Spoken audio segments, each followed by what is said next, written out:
Good evening, everyone. We are very happy to host another wonderful session. And today's session is so special for us because it's about our culture, our tradition. And as you know, every week we come forward with some innovative programs. So while thinking about it, what should be the session for the next week? We thought it is better to have something related to our culture and tradition. And without borrowing from Western culture, how can we manage our kids? Because we have such a vast literature, tradition, practices, schooling system, etc. in our country. And we have a wonderful way of managing our children through Gurukula system. So why should we borrow something from outside? So why can't we have a session on how to manage children or how to inspire children based on Bhagavad Gita philosophy, we thought. And we were searching for a resource person to do such type of a session. And we found that Mr. Kashi Vishwanath is the right person to do that. And when we contacted him, he has willingly accepted our invitation within a short notice. And he is already over here. And when I speak about Kashi Vishwanath, he's a young man in the early 30s. And he has completed his post-graduation and MPhil in Sanskrit and Sahitya too in Sanskrit. He is a scholar of great repute. And he is a great teacher too of Sanskrit. And at personal level too, he is an excellent person. We used to say that Brahmajnano Brahmana. And a person called Kashi Vishwanath is here today. And he's a Brahmin. I call him a Brahmin, especially because he knows the universe. And he knows the universe through Sanskrit, one of the classical languages of India. And it's a great honor for us to get such a person. He is not only a Sanskrit scholar, he is also an excellent Hindustani musician. He has studied it thoroughly and he practices it. And again, he is an expert, not only in Sanskrit, we can call him a linguist because he knows multiple languages. Of course, Sanskrit, that is his specialization. He also knows well Hindi, Bhojpuri, Kannada, and English. So around 5 languages. It is not easy to get mastery over 5 languages. And he could do that. From that itself, you can understand his commitment to learning. He is a lifelong learner. And I think, as his name indicates, he is really a leader of the universe, Vishwanath, a world leader in education, I can say, because he is in the early 30s. So in the coming years, I'm sure that he will become an eminent educationist of the country. And he will be a guiding star for the generations to come. I'm not extending my welcome speech because you may be waiting for Kashi Vishwanath to address you. And I wholeheartedly welcome Kashi Vishwanath for Panchatantra Planet and also for all the participants over here. And I know you are all waiting to hear from you. And I hope through his session, we will be able to motivate our kids how to be a great citizen of this great nation without expecting rewards, to do the karma, because that is the ultimate message of Bhagavad Gita. Do the karma without expectations. So I hope the session will help us for that. And when Kashi Vishwanath is there, a Sanskrit scholar is there, without a prayer, to start the session won't be good, I think.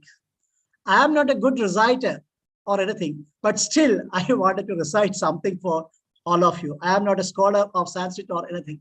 Still, we will start with a prayer.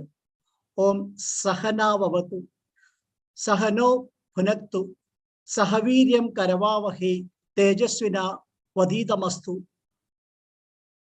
So with this wonderful prayer, we can start the session, and we hope Kashi Vishwanath will take us through the session and help us all know how important Bhagavad Gita is in the case of managing our children.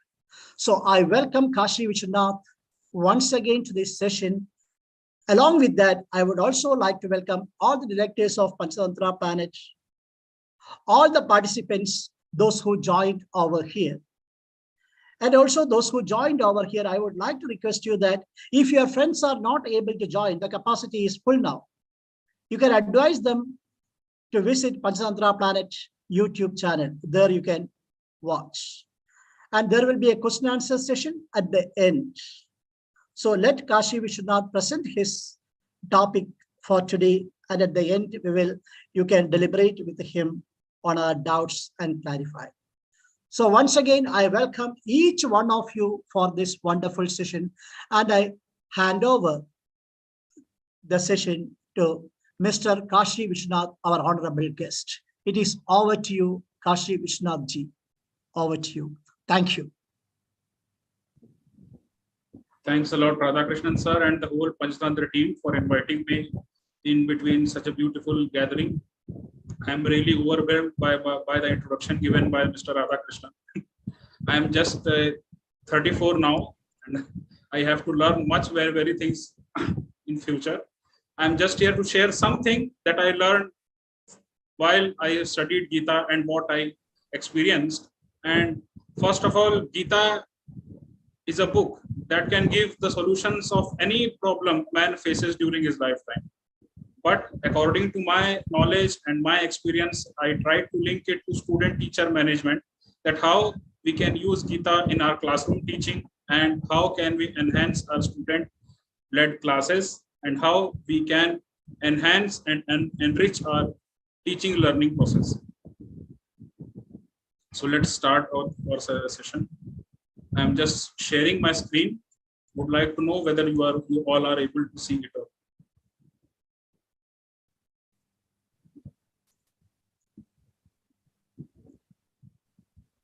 Yeah, we are able to see. We are able to see. I hope my screen is visible to everyone. Oh, thank you, sir. Yeah. Again, first of all, I would like to thank the director and the whole Panchatantra Planet team for inviting me for giving me the opportunity amongst you all. I especially thank my principal Mukesh sir, that he chose me to be on such a big platform. I still am a learner, and I am here to just share my knowledge and my thoughts, what I got after reading Gita. Gita, being a source for the universal knowledge, can give solution to any kind of problem that a man may face in his lifetime. Today here, I have tried a bit to link Gita with student-teacher relationship, and also tried to find out how Gita can be useful in teaching learning process. So let's start today's evening by praying the Almighty by Mangala Charana. As Radhakrishnan sir said, in our culture and tradition, we always do some Mangala Charana before starting something auspicious or something good. So let's start today's evening with the Mangala Charana, the same mantra which Radhakrishnan sir chanted. It is from the Kathopanishad. Our Shastras have instructions, Samapti Kavo Mangalam Acharet. One who wishes that an event should end without any obstacles should do Mangala Charan for sure. This mantra which we will be listening as Mangalacharana, is first of the Kathopanishad. The Kathopanishad is one of the main 10 Upanishads embedded in the last 8 short sections of Katha school of Krishna Yajurveda. It is also known as Kathak Upanishad. In this mantra, a teacher and student is praying together.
Many of us would think, why to read Gita?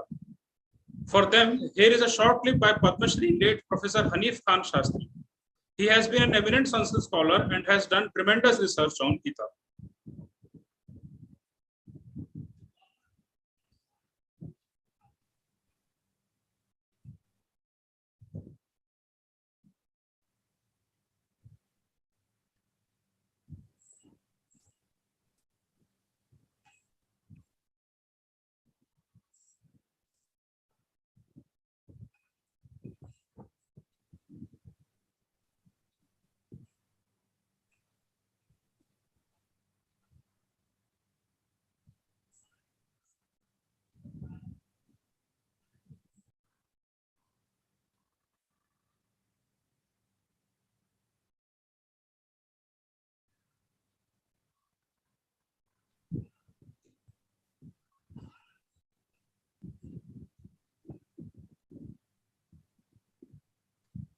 The shlokas of Bhagavad Gita tell us about our duties as human beings.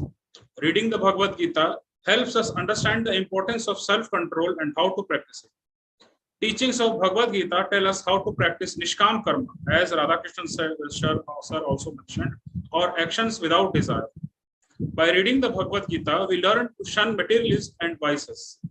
Reading Bhagavad Gita gives us a different perspective of life.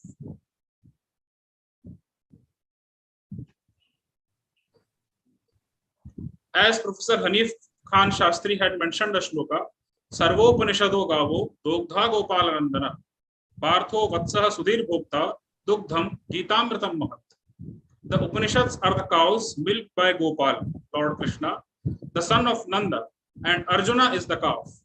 Wise and pure men drink the milk, the supreme immortal nectar of Gita.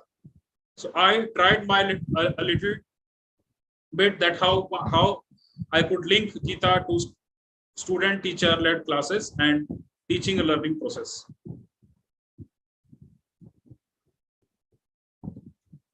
So instead of taking Gita just as a religious text, we should consider it as a conversation between a student and a teacher, where student is Arjuna, the classroom is the battleground of Kurukshetra, and Lord Krishna himself is the teacher. Arjuna is continuously asking questions, and Krishna, as a good teacher, is clearing his doubts. Krishna has been declared as Jagat Guru, the universal teacher, as he gave the divine knowledge of Gita. We pray to Lord Krishna by saying, Vasudeva Sudam Devam, Kansachanuna Mardanam, Devaki Paramanandam, Krishnam Vande Jagat Guru. Son of Vasudeva and Devaki, slayer of Kansa and Chanura, we all bow to the Krishna, the universal teacher, who gave us the divine knowledge of Gita. So let's have a short introduction of Gita.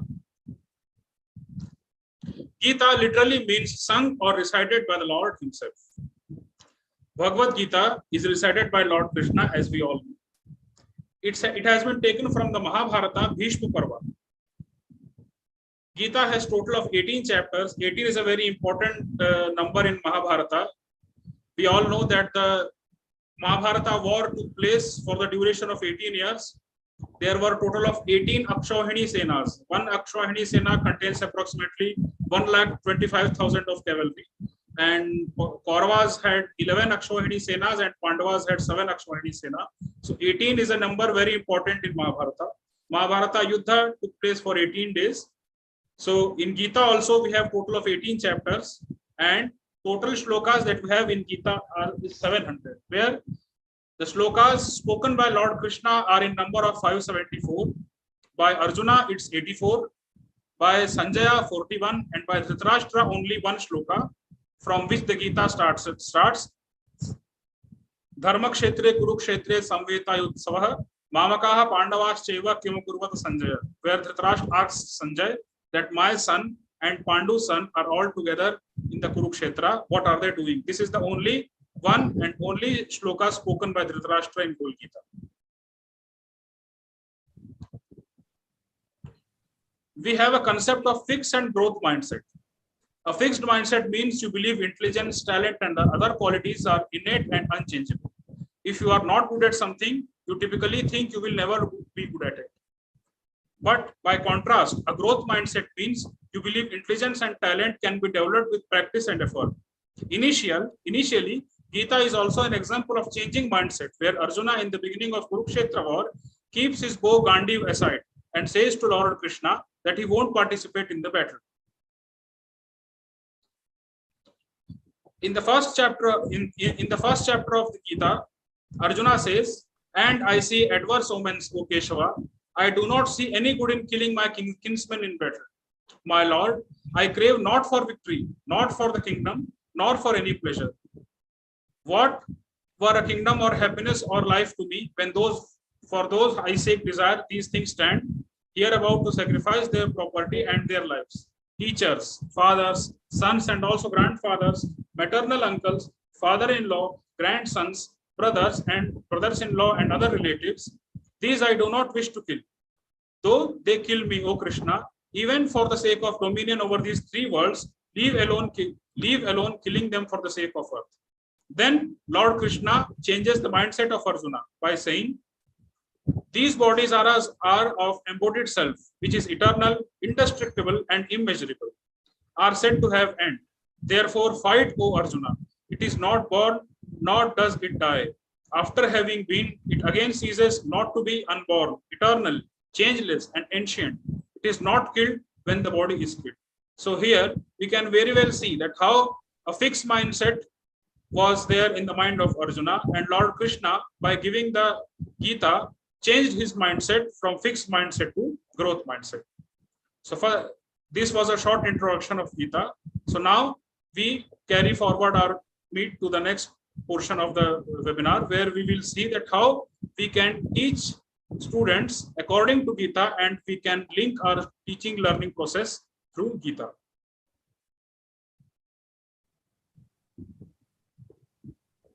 Conduct. In the 21st shloka of the third chapter, Lord Krishna says, "Yadyadacharati shreshthas taddeve janah sayat pramanam kurte lokas tadanvartate." Whatever a man does, other men also do. Whichever standard he sets, the worlds follow it.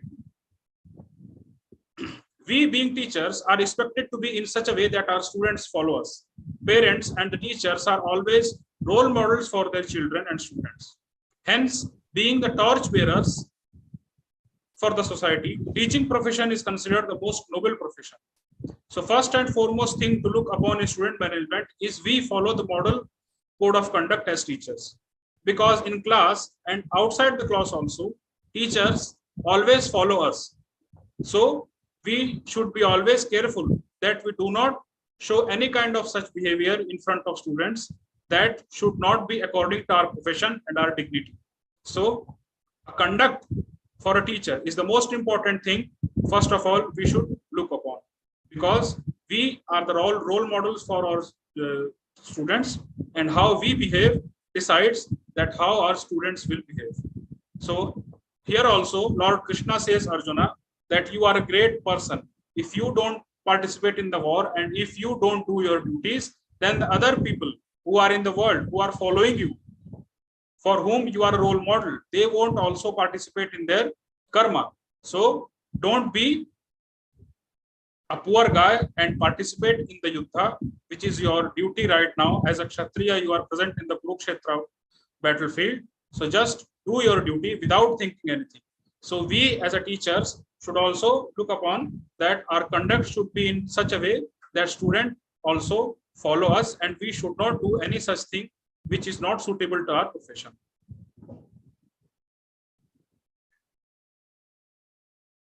Next is performing duties. Lord Krishna says, Arjuna, if in delusion you do not wage this war, which has started and which is the duty of a Kshatriya, then owing to the non-performance of your immediate and incumbent duty, you will lose the immeasurable bliss, which is the fruit of discharging your duty, and the immeasurable fame, which is the fruit of victory. In addition, you will incur extreme sins. We as teachers and students should understand that gaining and spreading knowledge is the first our foremost duty. If we do not pay attention towards our duty, then we can never expect of good being done to us. So by keeping everything aside, we should follow our duty religiously, and we should also motivate our students that they, being the student, their first and foremost duty is to just study carefully. Everything kept aside, they should always pray Lord, and they should ask God that they should get such power that they continue their studies without any problem, and they should always give priority to their studies, keeping aside everything else.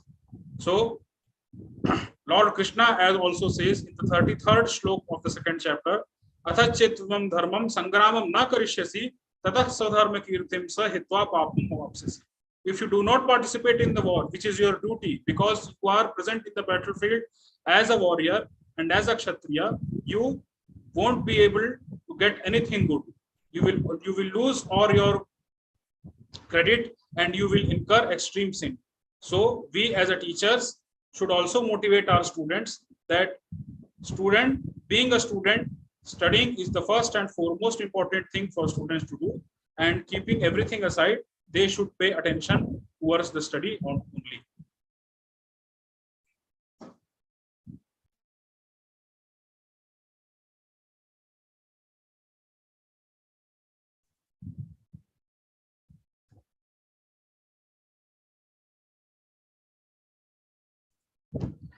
Sorry, I just got disconnected due to some network issue. I hope I am audible and my voice is clear to everyone. Yeah, yes, sir. Yes, sir. Perfect. Okay, thank you.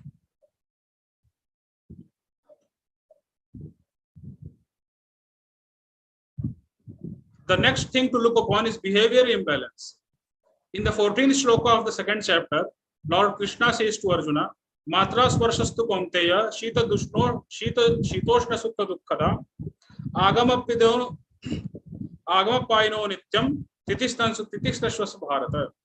Lord Krishna asks Arjuna, the contact of senses with their objects, O Arjuna, gives rises to feelings of cold and heat, pleasure and pain. They come and go, never lasting along. Endure them, O Arjuna. We often see students are hyper emotionally active. They become very happy when they get good grades, and in reverse fall into complete depression when they do not get expected marks. We as a teacher should ask our children to be normal in any of the conditions. This will help them build balanced emotions. In the Gita also, Lord Krishna says, Arjuna, Hato va prapsase swargam jitva va bhokshase mahim tasmad uttishta kaunteya yuddhaya krita nishchaya. You must participate in this war. If you are killed in the war, you will get Swarga. And if you win, you will be the king of whole world. So anyhow, follow your duty. In reward, you will get something or anything that is good for you. But don't expect that I will get this only. But whenever you work, you do your karma in return will give you what God has decided for you and what is good for you. The same has been said in Brahma Vaivarta Purana also. Avashyameva bhoktavyam kritam karma shubhashubham na bhuktam kshiyate karma kalp kotishatayrat. If you have done something good or bad, the karma, until and unless you get its rewards back, won't get destroyed. You will get anyhow what you have done to others. So behavior balance also is an important aspect, that we should care and we should encourage children that you just think that studying is your dharma, you just study full-heartedly. Don't expect that I should get 90% and I should get 99%, or I should top in the school or college and university and all these things. But as Radhakrishnan sir also said, Krishna has told to do your duty without any desire. We as a teachers are also expected to do our duty without any desire, that I am teaching a boy in my section, one should score 100%, and in another section they should be low, and my name should be displayed in the notice board that Kashi sir student got 100 out of 100. No, I being a teacher, my dharma is to teach, and a student being a student, his dharma is to just learn without expecting anything. I as a teacher should not expect that my student gets the maximum marks and I get respect in the school, and people say that Kashi sir student has topped in the university exam or college exam. And students also should not expect that I should get 99%, I should get 100%. No, I being a teacher should teach by just remembering that teaching is my dharma, and a student should also only learn and try to gain knowledge without expecting anything, just keeping the mind that as a student it's his dharma to just read and gain knowledge. Behavior balance also helps in building self-confidence.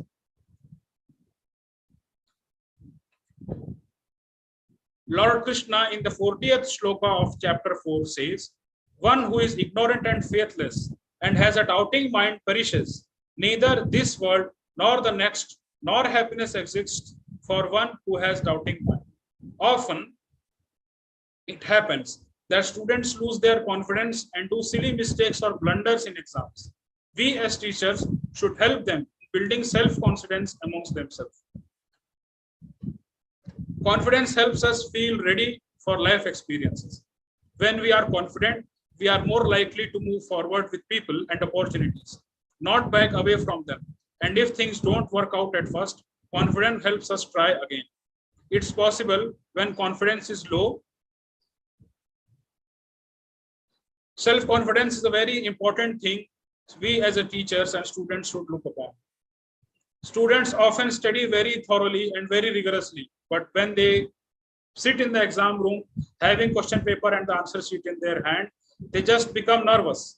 And whatever they have learned, they are unable to write it on the paper, and they don't get expected marks. And when the result come out, they just start thinking that I had studied so much.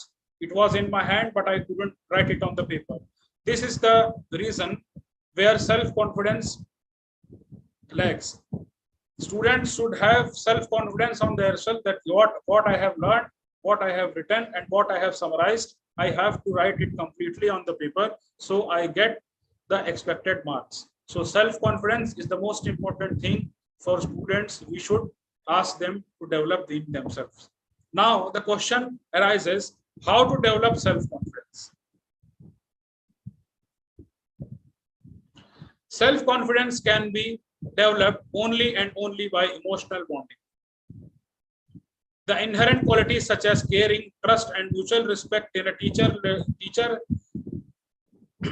relationship increases a teacher's rapport with students and improve their attitude in the classroom, thus creating an environment that affirms and supports them, the students, to achieve the best. Here also Lord Krishna says, Arjuna, that you have completely surrendered before me. You have complete trust in me. Hence, I am giving you the knowledge of Gita. This divine knowledge that I am giving to you is just because I trust you and you trust me. The trust and emotional bonding is the most important thing in a teacher-student relationship. Here we can see that Lord Krishna is giving the knowledge of Gita to Arjuna because they both are having an emotional bond between them. Arjuna has completely handed himself in the hands of Lord Krishna. So, to develop confidence among the students, we as teachers need to build a strong relationship with them. In our culture, it is also said, Guru Brahma, Guru Vishnu, Guru Devo Maheshwara, Guru Sakshat Parabrahma, Tasmai Shri Gurave Namaha. A guru, a teacher, is considered to be as good as Lord or God himself. And our mother is our first guru. Mata and Pita are our first guru. And then when we move towards gaining education, our teachers are our guru. So emotional bond between a student and a teacher is the most important thing we should look upon, because without not only student and teacher relationship, any relationship without emotional bonding is just useless. We should have trust. A student must trust his or her teacher, and the teacher also must trust his or her student. Then only the teaching learning process can go easily and the student can learn from the teachers. Emotional bonding is the most important thing for mutual respect. In the 34th shloka of 4th chapter, Lord Krishna says, Tat vidhi pranipatena pariprashtena sevaya upadeshyanti te jnanam jnanenas tattvadarshina. Know this by prostration, questioning, and by service. The wise who have realized the truth will instruct you in knowledge.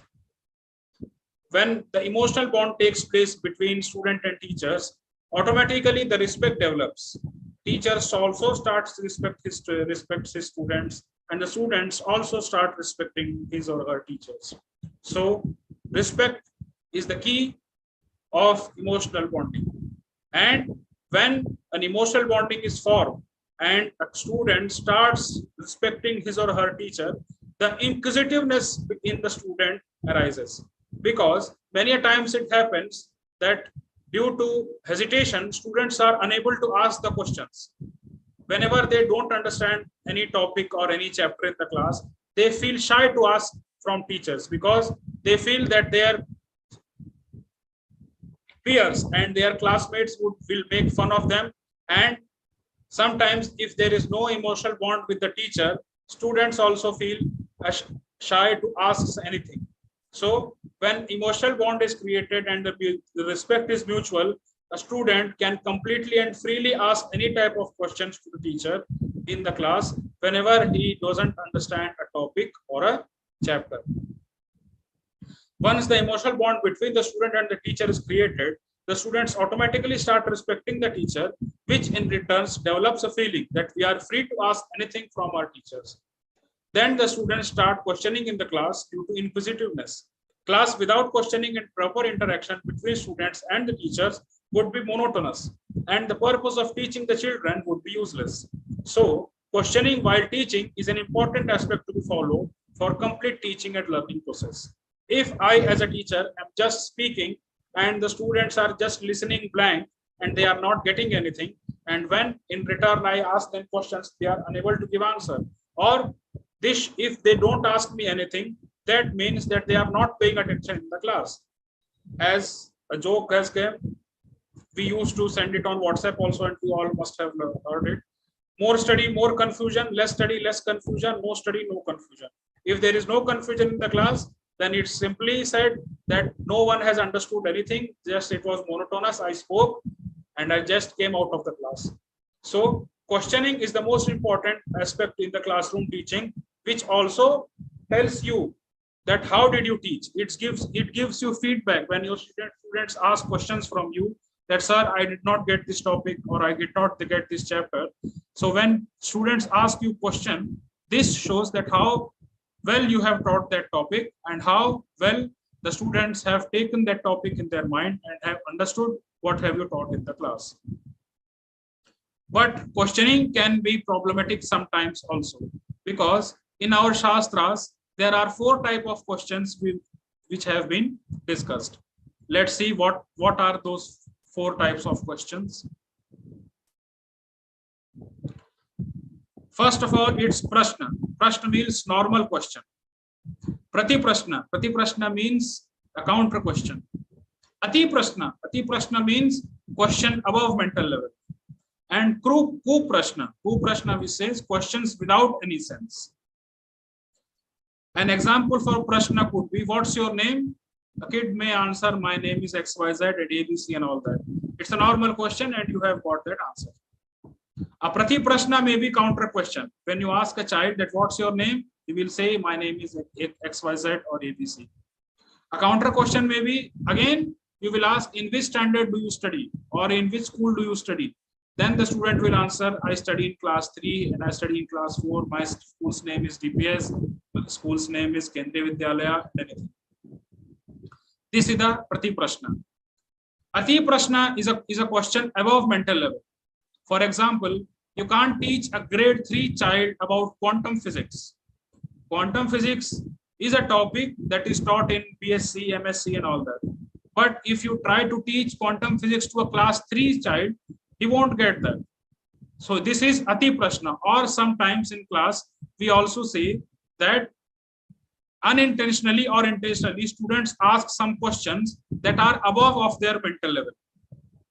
So this also happens many times in the class, that students ask Prati Prashna, that is question above mental level.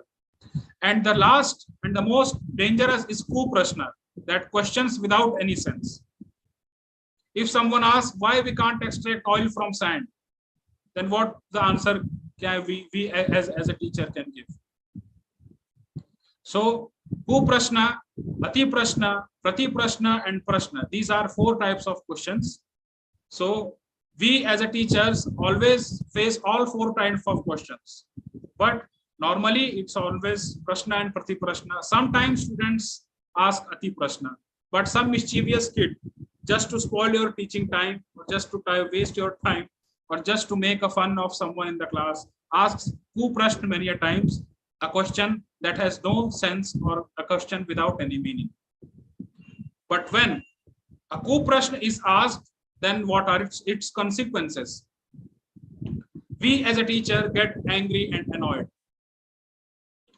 Question and counter question for us are completely normal inside the classroom.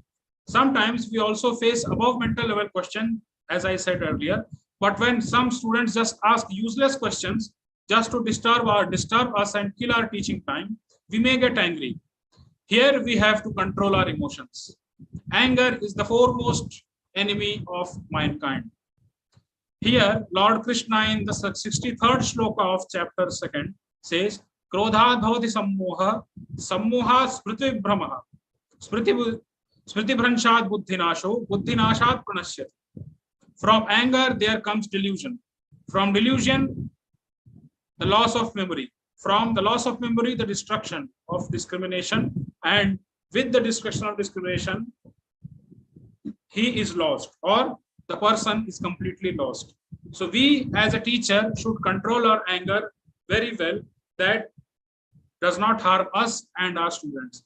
And we should also teach our students to control their anger, as I said in the previous topic, that when they expect that I should get 99% or I should get 100%, and when they don't get such expected marks, they easily get frustrated and they start just complaining and they get angry and they get into depression. This is the thing normally happens with the students. So first of all, we as a teacher should control our emotions. We should manage our anger, and we should also train our students to manage their own anger. And we should tell them that without expecting anything, you just as a student have to learn and study. Do not expect that I should get 99% or I should get 100%, but only as a student, it's your duty to study. You must study. So in this way, they can also control their emotions and they can easily manage their anger. And we as a teachers also have to manage our anger in class. Whenever we see we are there in the class, we see all the 4 types of questions what we get to listen in the class. So we as a teachers also have to maintain our anger, and we should keep this in mind that anger is the first and foremost biggest enemy for anyone. As in the Niti Shataka it is said, Krodho hi shatruh prathamo naranam dehasthito deha vinashanaya yatha sthitih kasthagato hi vahni saev vahnih dahate shariram. Anger is the first enemy of person, which lives inside the body and destroys the body and mind itself, as fire stays in the wood itself and burns it. when we take two wood sticks and rub them against each other, the fire appears from them itself. In the same way, anger is also inside us and it destroyed ourselves. As when we rub two sticks, the fire is there and it burns the wood itself. In the same way, anger is also inside us only, and it is the most dangerous thing that destroys our body and mind. So we should always control our anger, and we should also train our students to just control their emotions and behave in a balanced manner. Another question may be arise that how to control anger. So for that, Lord Krishna in the Gita says, Yuktahara viharasya yuktashchestasya karmasu yuktaswapnavabodhasya yogo bhavati dukkhaha. Yoga becomes destroyer of sorrow and one whose eating and movements are regulated, whose effort in works is moderate, and whose sleep and wakefulness are temperate. This we can practically experience during the period of lockdown and corona, that eating habits of students and physical movement have been completely disturbed during the time period of corona. Students in the online mode of teaching and learning were confined to their home, and 24 hours they were busy with their laptops and mobiles and all those things. And proper diet was also not there. There was no physical activity during the corona time. This has adversely affected the students as well as teachers. So here we have to see that Lord Krishna explains Arjuna how a healthy routine can help us out. We as teachers should explain our students about healthy diet and physical workout. As I said, this lockdown period has adversely affected our students, as there has been a drastic change in physical activity of the students. They have been completely mobile laptop ridden during the lockdown. And a good physical workout helps us feel better mentally. Regular exercise can lift your mood and help you feel better. Yuktahara viharasya. Ahar means intake of the food, and vihar can be taken here as physical activity. Eating junk food, smoking and drinking sugary drinks or alcohol, all are expensive habits. Avoiding this can save your money also, and you can be healthy forever or as much as you can. So, yukta hara viharasya. Yukt means appropriate, ahar means bhojana, and vihar means physical activity. So, we as teachers have to balance our physical activity and our diet, and we should also encourage our students to avoid junk foods and cold drinks and all those things that students love to have. They just do not want home cooked food. They just want all those pizzas and burgers and all in McDonald's and Domino's and whatever. I don't know much about them. But we as teachers have to inculcate the feeling of healthiness in students, and we should always ask them that they also, along with us, should maintain healthy routine. The same about healthy routine was a major concern for Swami Vivekananda. He also said, before you read Gita, make sure you are strong, and become strong, you must play football. This message to the youth by Swami Vivekananda is being peddled as a tool to establish how Swami Vivekananda himself had asked youth to leave Gita aside and play football. No, he never said that leave Gita and play football. He just said that if you read Gita, to get the gyan of Gita, to get the knowledge of Gita, you should be physically fit, because a physically fit body is a home to mental good mind. Until and unless we are not physically fit, our mind can also be never in its complete mode to receive anything. So we should be very careful enough to pay attention on our physical and emotional and mental health, and we should look upon that how we take care of our emotional well-being and physical well-being. A good health is important for everyone. In the Raghuvansha of Kalidasa also says, Sharira Madhyam Krodharma Sadhanam. Sharir is our body is the first and foremost thing that we need to perform our dharma. Any kind of dharma. Dharma is not religion. Dharma here means your duties. I am a teacher and my dharma is to teach students. A student being a student, it's dharma to learn. Dharma is mistaken as religion. Religion and dharma are two different things. So to just follow his or her dharma, a person's body should be fit enough. This only Swami Vivekananda said, that we should be physically fit enough to learn and get what Gita says. So we should be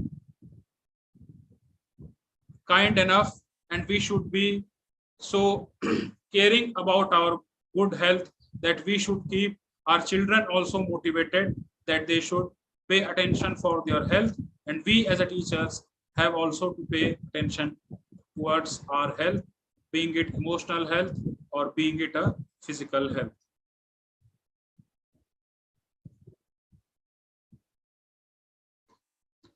About Gita, it is said, Gita Sugita Kartavya Kimanyam Shastra Vistarehi Ya Swayam Padmanabhasya Mukhapadmad Vinisrata. One should completely follow Gita. Being Gita with you, why to go somewhere else? Because Gita is the supreme knowledge. Anything and everything you can get in any other scriptures, Veda, Purana, Upanishad, Ramayana, Mahabharata, anything and everything is just completely mentioned in the Gita, because this has been spoken directly by Lord Krishna to his friend, his devotee Arjuna. This Gita is the knowledge given by Almighty Lord Krishna himself to his friend, his companion, his student Arjuna. These were some topics that I thought can be linked to classroom teaching and student-led classes and teaching learning process. I myself am a beginner. I have just started reading Gita, and by that, whatever I could get in mind that I could link to teaching learning process, I tried to do so. In last, I would just say, I feel immense pleasure that I got a chance to share something with such learned people. Jadhyam dhiyo harati sinchati vaji satyam, manonatim dishati papam pakaroti, chetah prasadayati dikshu tanoti kirtim, satsangati kathayakim nakaroti punsam.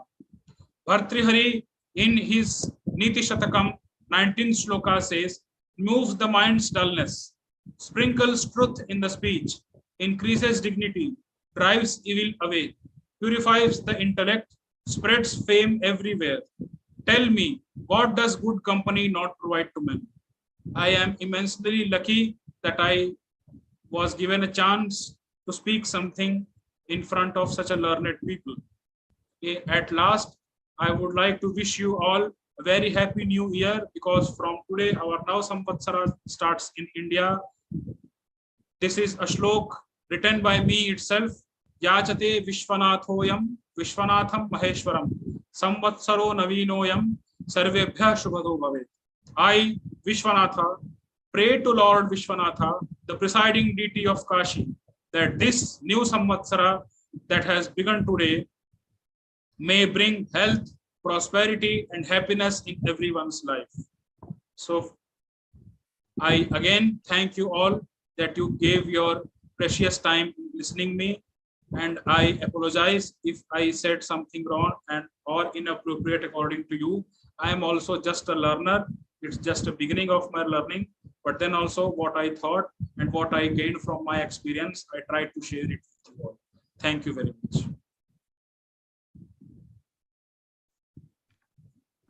Yeah, excellent, sir. Excellent presentation. Wonderful. Wonderful. We got a lot of information about Bhagavad Gita, and you could connect it, each and every aspect, you could connect it with the classrooms. And the most important thing that captivated me is especially about the questioning, that questioning part, because we talk a lot about Bloom's taxonomy and other things and all. And all these concepts are in Bhagavad Gita. That's what we have to understand. We talk now currently, we talk about surface learning, deep learning, or lower order thinking, higher order thinking, and all that beautifully you illustrated through that particular sloka. It's amazing, wonderful. I really appreciate you what I can say, I have no words to appreciate, because I never thought this much connection is there for Bhagavad Gita with the classroom. But through your session, I could understand that there is much, and we wholeheartedly accept it today. Yeah, now it is the turn of the audience. If you have questions, just you can raise your hand and we will connect you with sir and you can ask directly. And those who are watching on YouTube, I am on YouTube channel also now. So if you have any questions, you can put up in the chat box in the YouTube. I will be reading it out to Mr. Sri Kashi Vishwanath. Thank you. I am getting wonderful comments in the chat box. It's an amazing session, wonderful session. Oh, it is flooding with appreciation, sir. It's really flooding with appreciation. It's great, great. I'm overwhelmed to see that you like the session so much. So we will bring such sessions again. That's what I feel by seeing your messages. Yes, it's very essential to connect our students also with our culture and tradition, rather than moving abroad and what I can say, try to accumulate their cultural practices. Let us accumulate our own cultural practices. Let us imbibe that into our students. Yeah, any questions, audience, any questions or anything you want to clarify or anything? Because this subject, sometimes it won't be that much familiar to you sometimes.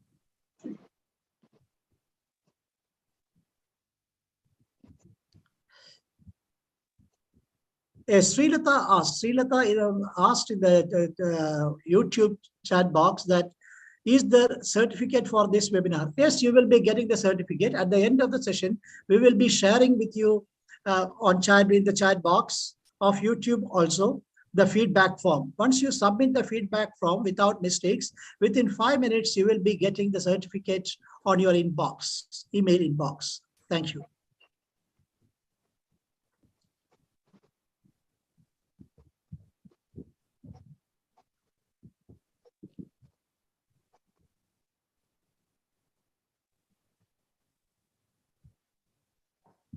Sir, may I ask you one question, sir?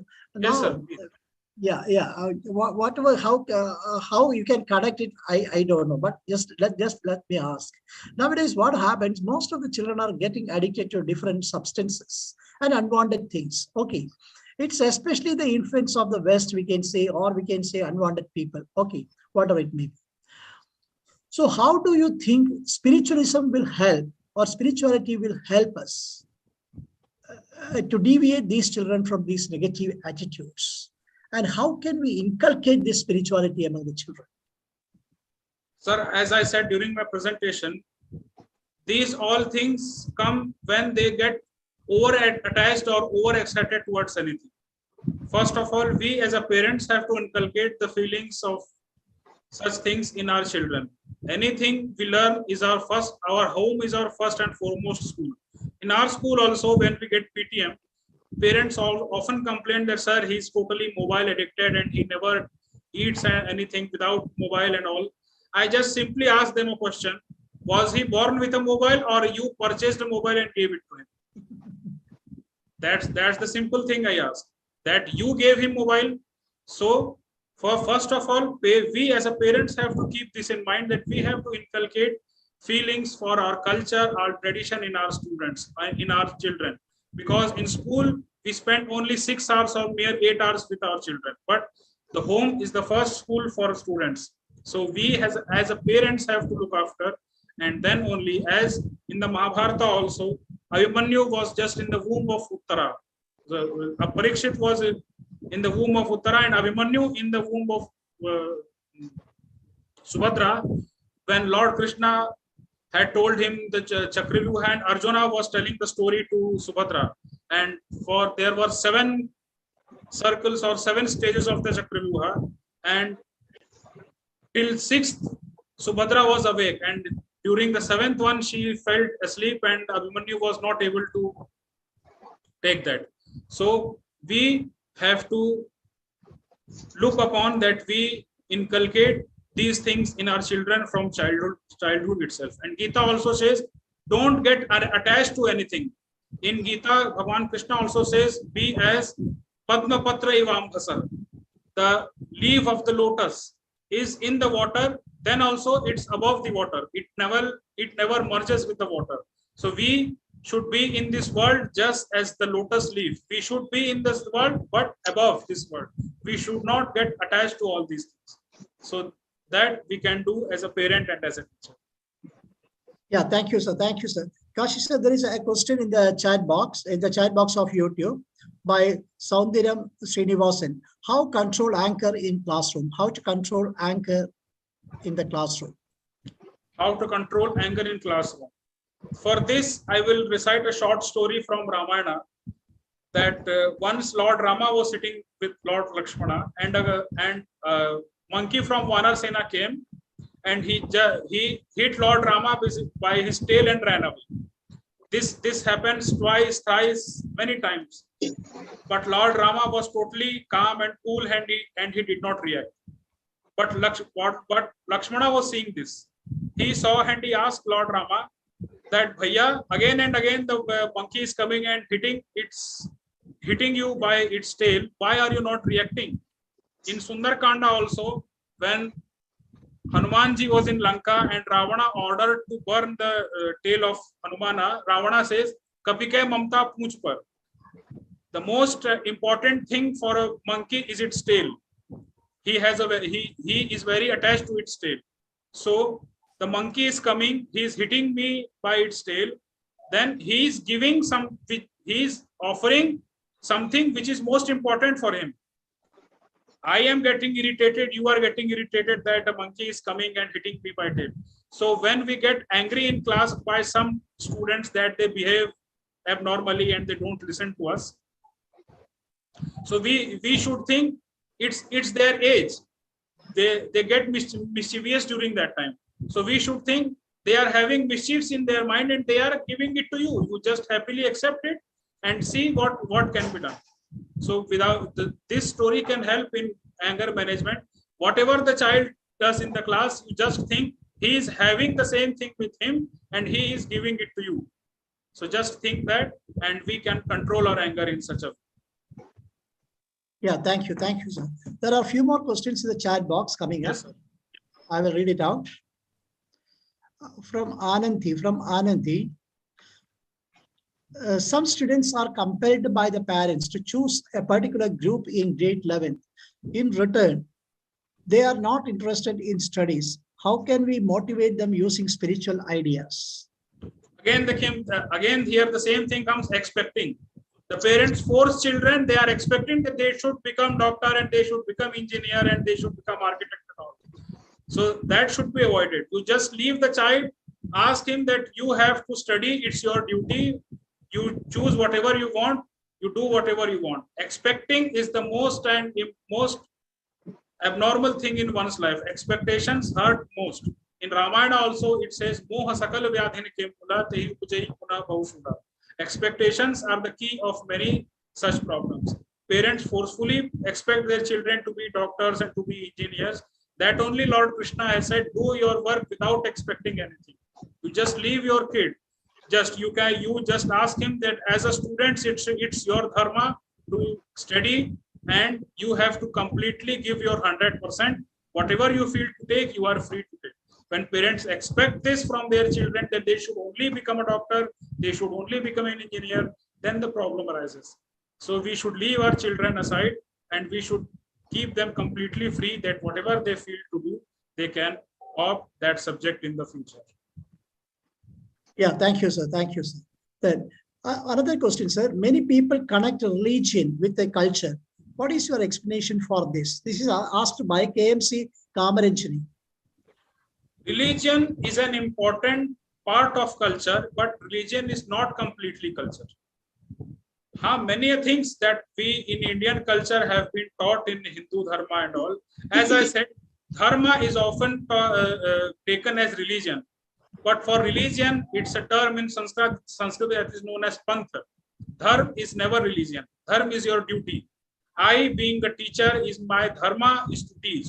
A doctor's dharma is to cure people, whether be him a Hindu or Muslim or whatever he may be. So our culture and approximately all the religions in the world have taught the same thing, that we should respect anyone, we should respect everyone, we should not hurt anyone.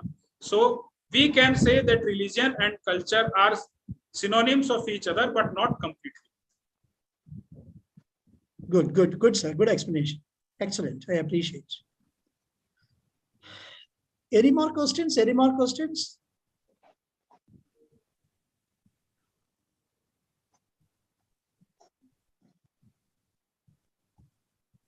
On YouTube, viewers from YouTube, any questions for you? Any more questions from you?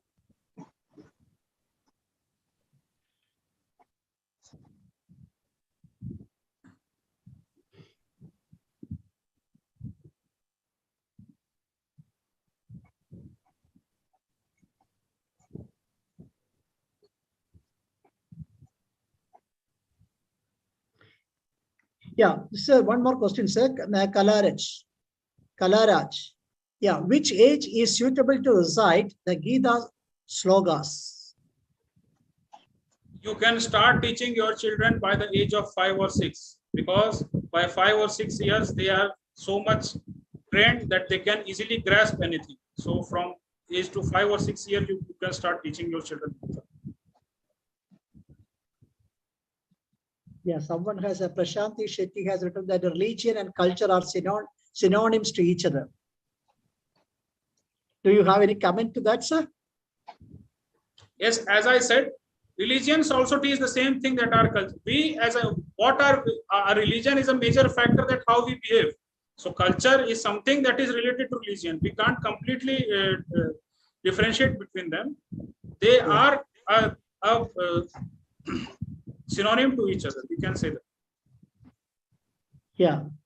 And dear teachers, after this session, after listening to Sri Kashi Vishnathji, what I understood is, he was in the beginning, he was telling that Sri Krishna was the teacher and Arjuna was the disciple. And when we go to the class, this is the one thing we have to remember. As teachers, we are the Sri Krishnas in the class. If we are really devoted to our profession without expecting any rewards, children will accept us as Sri Krishna, as God. Whatever religion or faith you believe, that's immaterial, because gods are, according to me, what I think is some people worship him as there is a universal force. Ultimately, there is a universal force. We may be worshipping him in different forms, whether it is as a Christ or Krishna or Shiva or what I can say, Allah, whatever it may be, in different forms. But ultimately, if you believe in the universal force and going to the class as Sri Krishna to advise really to help them improve in their life, you will be accepted. Because Sri Krishna himself says in the Bhagavad Gita also, Patram pushpam phalam toyam yoma bhaktya prayaschati tadaham bhakti bhakadam isnami prayadatmana. That means whatever you give me with devotion, I will accept. In the same way, what I am telling, if we are giving something to the children also with a devotion, that will be accepted by the children. And in the same way, it is vice versa. It happens vice versa. So what we have to see is we should be able to see God in each and every person in front of us or whomsoever we meet. We are all part and parcel of that spiritual, what I can say, that spirituality. If you believe that, you will be able to devotedly teach. And once you devotedly offer that, children will receive it. And at that moment, learning takes place. At that moment, learning takes place. That's what I wanted to tell you. And if the children accept you as a real teacher, they will dedicate their learning to you as a dakshina, or what I can say, as a dakshina, or what I can say, as patram pushpam phalam toy, whatever it is mentioned. in that way. It's a two-way process. It's a two-way process. You see in children God. When you see children in God, you will start respecting them, their individuality. When you do that, naturally what happens is they also will start seeing God in you, and they will start respecting. It's a mutual give and take. But how many of us go to the class with this spirit? That is the most important question. How many of us go to the class merely as a professional teacher, or how many of us go to the class really as a spiritual teacher? Spiritual is, I am not connecting spirituality with a religion, with a duty consciousness without expecting any rewards. How many of us go? We have to really think about it. Then only we can become wonderful teachers. Then only what the NEP says that can be implemented. That is what our Gurukula culture, that is what the culture of Indian education. There is no need for us to look to the West. Look within for any answer. You look within. That is what J. Krishnamurti also says. Look within, you can find answers. So if we start looking within, how we have to teach our kids, we can find answers. But many times we fail to look within ourselves, within our classrooms, within our children, we fail to look. That is the main issue with us. Thank you. Thank you. Thank you. So any more questions? Any more questions? I'm just trying to fill the gap. I don't know whether something relevant I am talking or not. When Sri Kashi Vishwanath ji, like great people are sitting here with a lot of Sanskrit knowledge and all. Yeah, one more question, sir, from Sarma Satyashiri. How to positively manage students who shoot multiple questions before we complete the topic of the day? So first of all, it normally happens when you don't have a connect with the children. So if a child is behaving abnormally in the class, try to take him confidentially, separately, and talk to him, because we as a teachers unintentionally sometimes say something to the students in front of whole class, and after we get out of the class, the peers and their classmates start making fun of them. So if any child behaves abnormally in the class, we as a teachers should first of all take him confidentially to a separate place and talk to him personally, that what is your problem. If there is anything, you can share it with me, because as I said, if there is an emotional bonding between student and teacher, no such thing will happen in the class. So we as a teachers have to look that we have an emotional bonding with the students. Yeah, absolutely, absolutely. Emotional bonding is the most important thing. And to get that emotional connect, that is another important question. How can you get that emotional connect? To get that emotional connect, the most important thing you have to do is you should know the child. And when you go to the bank, they ask you the KYC, know your customer. And here is also know your customer. The KYC exists. Instead of customer, you replace customer with the child. Know your child. Know your child. Yeah, and most times what happens, we never get into collecting the KYC. And we try to teach without having the KYC. So what happens, that emotional connect never get established by dear teachers and principals. And not only teachers, I am addressing even the principals. I am telling how many principals, how many leaders, how many teachers, we all connect with the children. We all try to understand the children. The KYC is very important, not only in the banking sector, even for school sector as a teacher. So please try to collect that KYC and know your child. Thank you.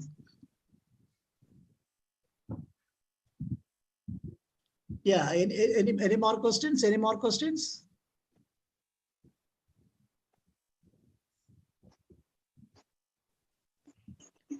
I think sir, almost the questions are over. I think so, because on YouTube also I couldn't see any new questions. I couldn't see on YouTube also. I don't know whether I lost the YouTube connection.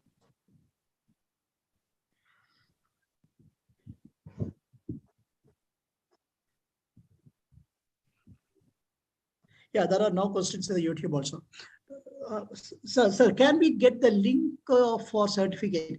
See, Raji Suresh, you will be getting the feedback link now. Feedback link we will be sharing now. You can fill it within 2 to 3 minutes. And once you fill and submit, within few minutes, you will get the certificate in your inbox, email inbox. Okay. Yes, Robinson, can you share the feedback link? Robinson, are you here? Yeah, it said. See how fast the Panchatantra planet is. How we see when I asked immediately it has appeared over there. Great. Robinson, can you share it on the YouTube channel too?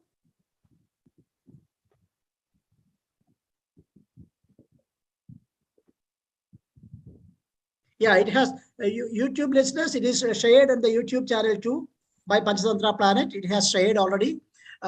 From YouTube, we will accept for next 10 minutes the feedbacks, because after that, if you submit, you won't get. So within next 10 minutes, you have to submit your feedback forms, those who are watching on YouTube, and see that whatever you are submitting is error-free, because based on that data, only the system produces the certificates and delivers it. Thank you.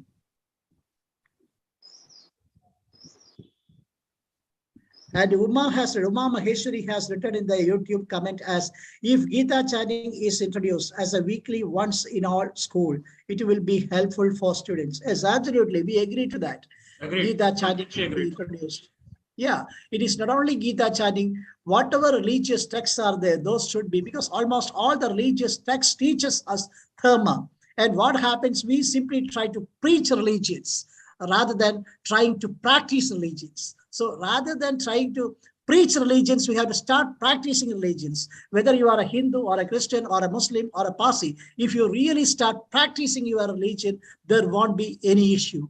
We can see the right kind of citizens coming up.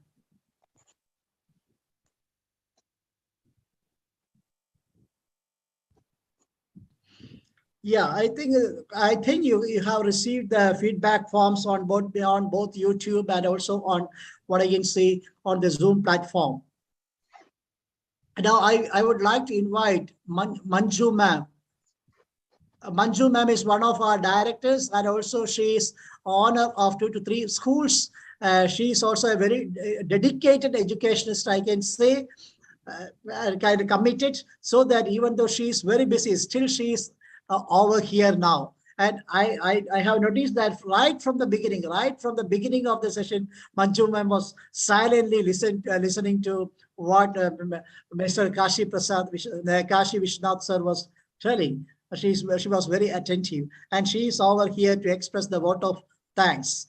Manju ma'am, sir, welcome, and I hand over to you for the vote of thanks, official vote of thanks from Panchatantra Planet. Yes, over sir. to you, Manju ma'am. Yeah, sir. Good evening and pranams to all. My beloved, respected Radhakrishnan sir and other directors who are available here, as well as our guest, Kashi Vishwanathan sir. Sir, great pranams to you, because I was very much astonished and inspired by this program. See, the Gita, nobody will touch even. Everybody will be like having a great fear in touching it even, because it's all in Sanskrit, and being in Sanskrit we will not be able to understand anything, and it is a big ocean. I could understand. I had an experience when it was a lockdown, that we all members, we are a joint family, though we are in 2 houses. We all joined together and in the evenings, and there was an inspiration that we could read this Bhagavad Gita, and we all joined together and all were having the books each other, and we started doing it. It was exactly from 5 o'clock in the evening till 8 o'clock, and in between we had an interval for our kids also. So it was a very great session to us, wherein we chant as well as we read the explanation, and the elders give the explanation to us, as well as stories, everything. It was a session which was very helpful for our kids also, because kids were not hearing stories all these years when they are young. So they were listening to Krishna stories, Ramayana stories, etc., which were alien to them. We had forgotten all those things, but again, it was in our memory. We had gone to our smaller days, younger days, where our grandparents had given us those stories. So, and one more great thing happened is my kids who are, one is in doing her LLB and another one who is doing her 12th now, they had left their non-veg food after this. They're not having it again, and after 2 years, I didn't believe it that they will be they will not, they will be stopping it, but never, they are doing it again, and they never wanted it to have it except veg food. So that was the great change happened after 50 to 70 days of reading of this Bhagavad Gita. And it was a great inspiration to us also. And I was inspired when Mukesh ji had said about this program also. Though I have a little bit difficulties to join, I have made Robinson to get into it. So definitely, sir, it was a great thing that 18 chapters are given in a capsule form. And this karma plays a very great role in teachers also, because karma is the thing wherein we will not be able to, or we must not think about what we are going to achieve.